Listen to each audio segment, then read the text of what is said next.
పరమ వినయంతో రామలక్ష్మణులు ఇద్దరిని రామాయణ కాలంలో తన భుజం మీద కిష్కింధకాండ సమయంలో మోసినటువంటి వాడు.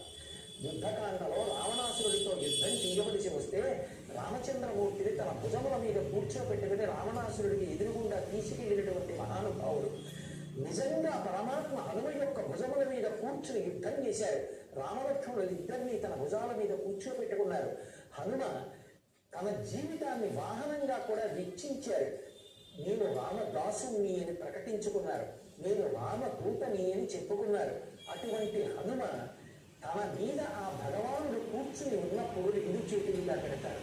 ఇంతకన్నా నాకేం కావాలి అంటే భౌతికంగా పైన కూర్చోవడం కాదు, మనసులో సర్వకాల సర్వావస్థల యందు భగవంతుడు నిండి ఉంటే ఇంతకన్నా నాకేం కావాలి.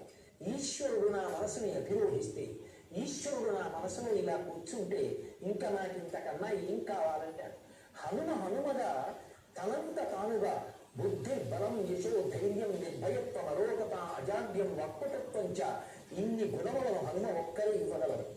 ఇన్ని గుణములను ఇవ్వగలిగినటువంటి హనుమ ఆయన్ని కీర్తిస్తే వస్తారని నమ్మకం లేదు. కానీ ఎత్ర ఎత్ర రఘునాథ కీర్తనం తత్ర సత్ర కృతమస్తకాంజలి బాష్పవారి పరిపూర్ణలోచనం మర్దిం నమతరాక్షసాంతకం. రామచంద్రమూర్తి యొక్క గుణగానం చేస్తే చాలు, పరమ సంతోషంతో వచ్చి అక్కడ కూర్చుంటారు. రామాయణము ఎక్కడ చెప్పబడుతోందో, రామనామము ఎక్కడ కీర్తింపబడుతోందో అక్కడ హనుమ ఉండి సర్వకాలముల యందు తనని ఆశ్రయించినటువంటి భక్తులను రక్షిస్తూ ఉంటారు. హనుమ యందు ఉండేటటువంటి గొప్ప గుణం ఆయన యొక్క వినయం. హనుమ యందున్న చాలా గొప్ప గుణం ఏదో ఎక్కడికో వెళ్ళి ముక్కు మూసుకుని జపం చేసుకుంటూ కూర్చోవడం కాదు. అందరి యొక్క ప్రయోజనం కోసం లోకంలో తిరుగుతూ మనసు మాత్రం భగవంతుని యందు ఉంచడం. ఇంత బలం ఉన్నవాడు, ఇంత పాండిత్యం ఉన్నవాడు, ఇంత శక్తి ఉన్నవాడు తన కొరకు ఏ పని చేసుకోకుండా లోకహితం కోసం ఇన్ని పనులు చేసి పెట్టడం, ఇన్ని గొప్ప గుణములు ఉన్నాయి కాబట్టి హనుమని వాహనంగా స్వామి స్వీకరించారు. ఆయన వచ్చి తన మనసులో కూర్చుంటే, తనని అధిరోహిస్తే ఇంతకన్నా నాకేం కావాలని రెండు చేతులు ఇలా పెట్టి అంతటి మహానుభావుడు ఉండిపోయాడు. అంతటి మహానుభావుడే ఆ ప్రయోజనాన్ని కోరుకుంటే, ఆ సుఖాన్ని కోరుకుంటే, అలా భగవంతుడు మనసులో ఉండాలని కోరుకుంటే, భగవంతుడికి వాహనం కావాలని కోరుకుంటే మనం మాత్రం కోరుకోవద్దా?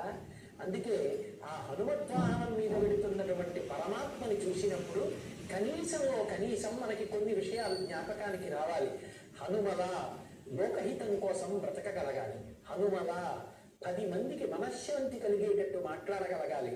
హనుమలా ఎప్పుడూ కూడా మనసు